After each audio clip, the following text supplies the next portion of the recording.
Assalamualaikum warahmatullahi wabarakatuh. Waalaikumsalam warahmatullahi wabarakatuh. Gimana kabarnya hari ini anak-anak semua? Baik, Ibu. Alhamdulillah kalau baik. Semoga semuanya sehat selalu dan semangat belajar ya. Iya, Ibu. Amin. Nah, jadi hari ini kita akan melakukan kegiatan pelayanan bimbingan kelas kalangan. Sebelum kita mulai, alangkah lebih baiknya kita berdoa terlebih dahulu. Ada yang mau memimpin doa? Nah, baik, silakan Rahma.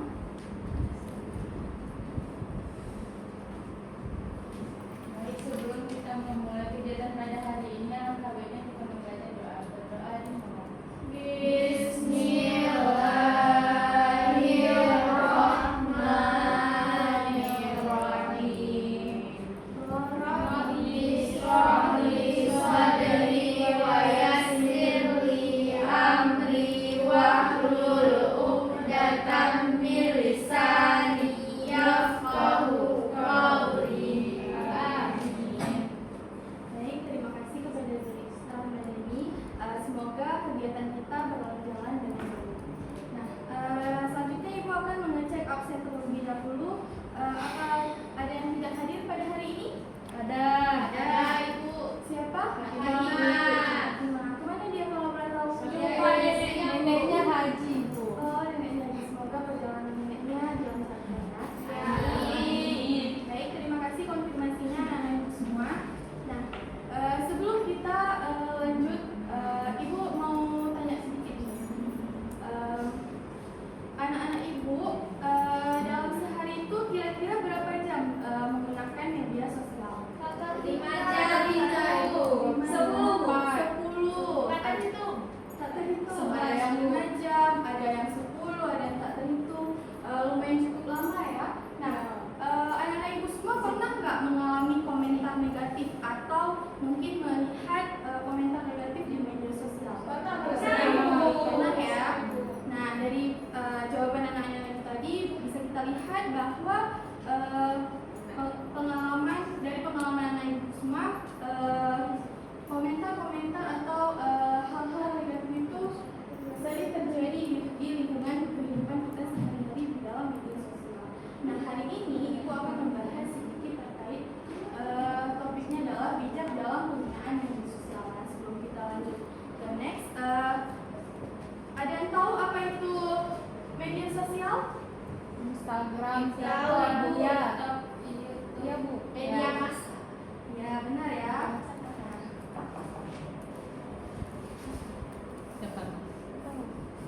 Nah, jadi media sosial itu adalah merupakan platform digital yang memungkinkan kita untuk berkomunikasi, baik itu melalui foto, video, lalu kita juga dapat berinteraksi dengan orang lain dari jauh.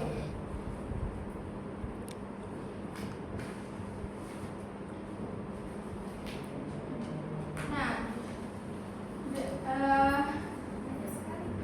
ada dampak negatif dan positif dalam penggunaan media sosial. Ada yang mau bantuin Ibu bacain dampak positif penggunaan media sosial? Saya. Siapa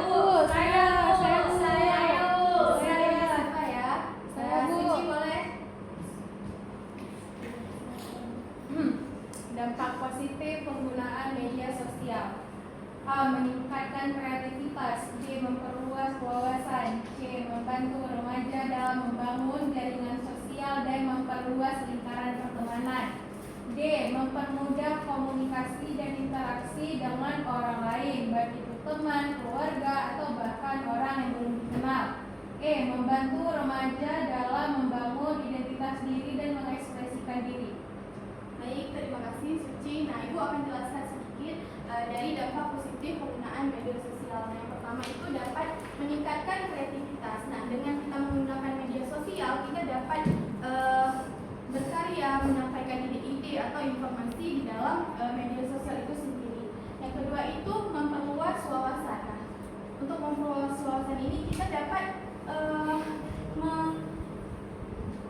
mencari informasi-informasi terkait yang kita inginkan, seperti tentang belajar atau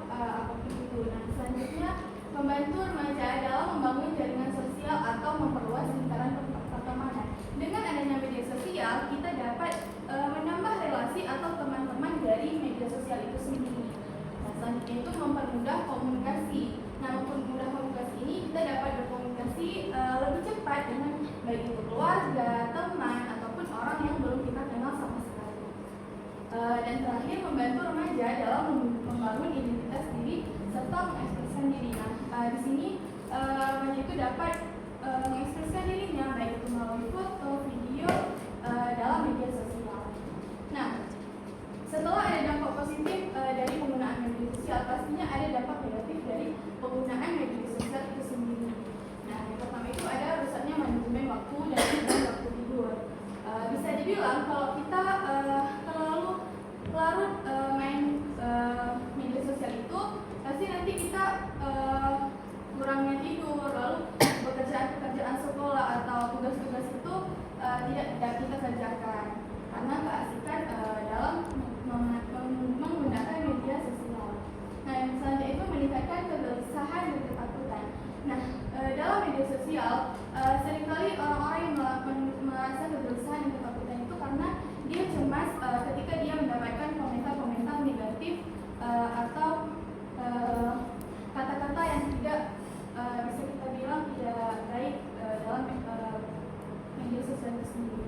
Nah, keempat itu adalah perundungan cyber atau cyberbullying, di mana seringkali di media sosial itu ada perundungan yang terjadi karena postingan yang mungkin tidak baik gitu.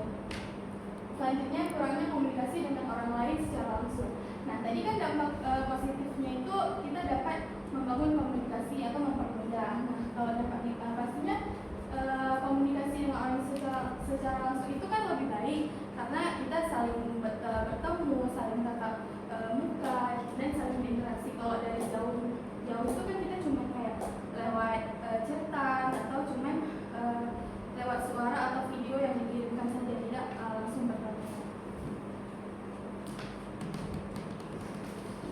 Nah, selanjutnya ada strategi dalam penggunaan media sosial yang sehat. Ada yang mau bantuin ibu bacakan judul-judulnya? Oke, silakan Nada. Strategi penggunaan media sosial yang sehat. Yang pertama ada menggunakan media sosial dengan tujuan yang jelas. Kemudian ada mengatur waktu penggunaan, memilih konten yang positif, lalu berpikir sebelum mengunggah atau membagikan sesuatu, menjaga privasi dan keamanan, tidak membandingkan diri dengan orang lain, dan yang terakhir menyeimbangkan kehidupan online dan offline. Baik, terima kasih kepada Nada.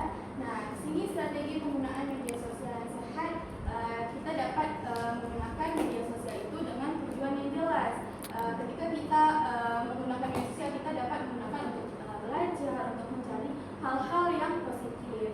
Lalu mengatur waktu penggunaannya itu ketika kita menggunakan penggunaan media sosial, memilih konten yang positif. Kita bisa memilih konten-konten yang membuat kita menginspirasikan kita. Lalu berpikir sebelum mengunggah atau membagikan sesuatu. Ini penting ya, agar apa yang kita bagikan itu tidak dalam bentuk menyakiti orang lain dan juga tidak pasti dalam bentuk hal-hal yang tidak benar. Lalu menjaga privasi dan keamanan, tidak membandingkan diri dengan orang lain dan menggunakan kehidupan online dan offline, di mana kita tetap aktif dalam kegiatan kita seperti belajar, di sekolah, olahraga, dan juga berinteraksi langsung dengan keluarga dan teman.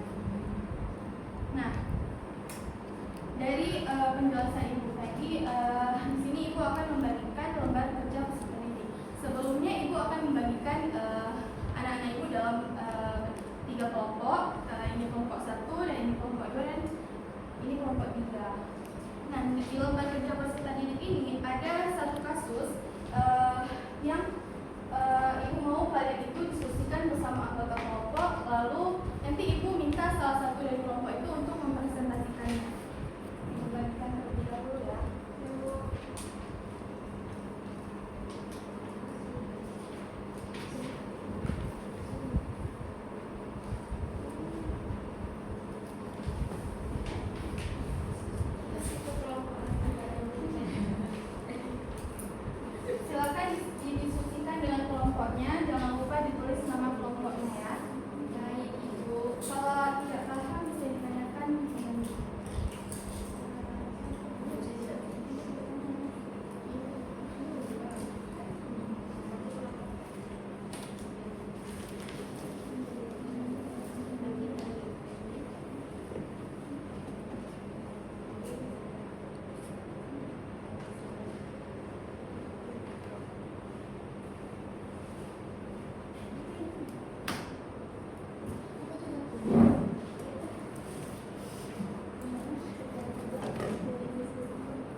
dia karena terlalu sering melihat media sosial, yang pertama dia itu jadi suka menunda-nunda tugasnya. Jadi di sini dia bisa nilai akademiknya itu menurun, dan di sini juga dia itu karena mendapatkan komentar yang negatif di akunnya itu, dia jadi merasa kurang percaya diri dan juga sedih. Yang kedua, tuliskan cara yang dapat dilakukan Siti agar lebih bijak menggunakan media sosial. Mungkin menurut kelompok kami di sini, Siti itu bisa membatasi waktu penggunaan HP yang dari tadi, yang awalnya dia menggunakannya 6 sampai 7 jam, mungkin Siti bisa menggunakan HP sekitar 1 sampai 3 jam saja. Terima kasih Ulan. Bisa kita beri aplaus untuk Ulan dan kelompok 2 ya teman-teman. Nah, dapat kita lihat bahwa dari kasus Siti tadi, dampak negatifnya itu Siti ini sering menggunakan media sosial yang berlebihan, sehingga dia merasa kurang percaya diri merasa kurang percaya diri ketika sudah mendapati komentar yang tidak baik. Nah, untuk cara yang dapat dilakukannya itu agar dia lebih bijak menggunakan media sosial, pastinya dia lebih perlu menggunakan media sosial menggunakan media sosial dengan membatasi waktu penggunaannya.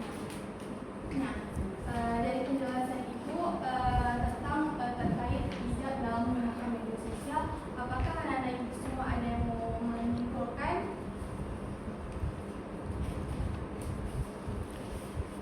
Ya, silakan Zeni.